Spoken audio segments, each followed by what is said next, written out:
Hi guys, and welcome back. Today we're going to try a little experiment. I had a thought. I want to see the results of mixing white vinegar. You can see here I have it in a little plastic container, and I do have some water to rinse my brushes out with, but I want to see what kind of reaction it has. I don't know if it's even going to have a reaction, but I tried to look it up on YouTube to see if there was a video about it.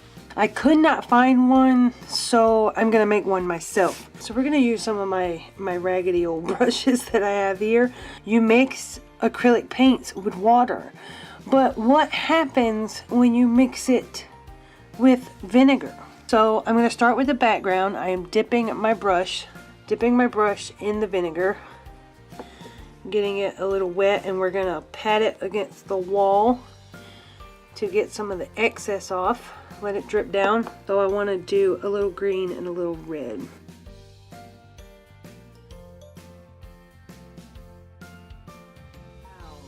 It's kind of giving the effect of watercolor.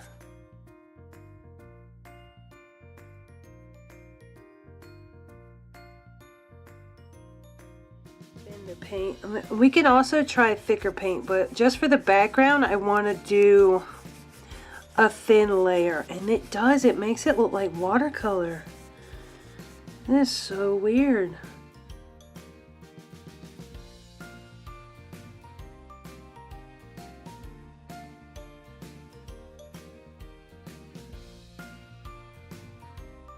As far as blending goes, it's not doing too well, and you can see it's bending the page. This is supposed to be a multimedia thing, but it's bending the paper, and I don't know if that's a reaction of the vinegar or how wet the page is.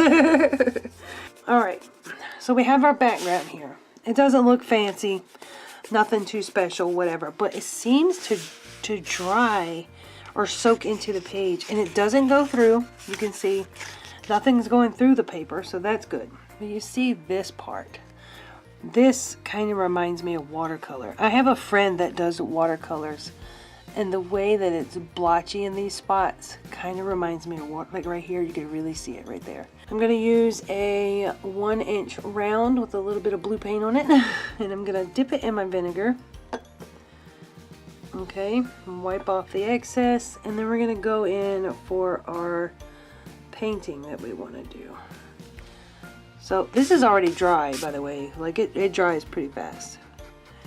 Yeah, I think this is going to react more like watercolor, so this might not have been a good idea to do a full background. So test 1, I guess, looks like a fail because it's turning acrylics into watercolor, it looks like. So, just putting that out there. I'm not going to put any more vinegar on my brush, and I'm just going to go in with some more paint. And I'm trying to paint a pumpkin, and these are Walmart paints, by the way. These are the Apple Barrel Walmart paints. I didn't want to use my Winsor & Newton paints because I don't want to mess up my paint, not knowing what vinegar does to your paint. Instead of doing layer after layer after layer after layer after layer, I think what I'm going to do now is go to a different page and try and see if it reacts like watercolor. That means I would have to do my pumpkin first. So here we go with page 2.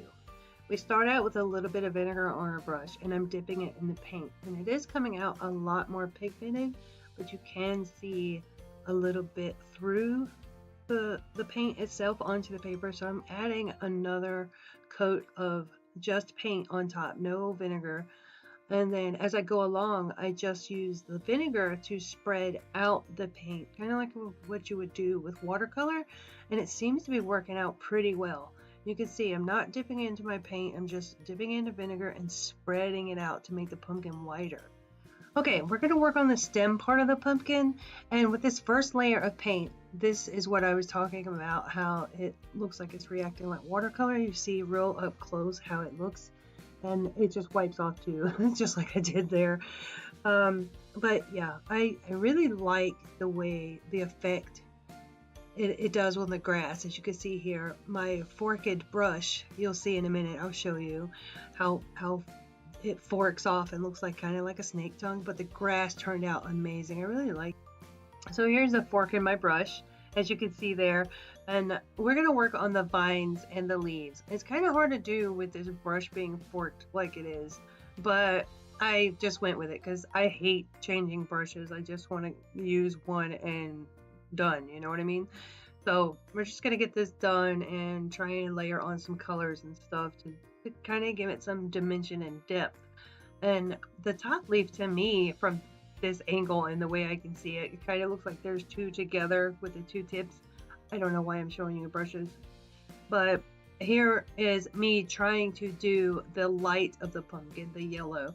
Now in person, this showed up a lot more transparent than it is on camera, and I'm noticing that now as I'm watching my video back. It looks okay on camera now, but it was so transparent in person, and it might have something to do with the effect of the light and everything. But here is the adding some tone and dimension to the vines and the leaves and shadows and all that. So that's about the end of the experiment. I really enjoyed doing this. It was a lot of fun to see how the paint reacted to the vinegar. And I hope you guys enjoyed it too. Alright guys, that is it for today's video. I hope you enjoyed it, and if you did, please leave a like. And if you try this experiment, please comment down below on what kind of reaction you got with your paint. If you like this video and the experiment I done for this Halloween, then subscribe to see more. And I'll see you next time, guys. Bye!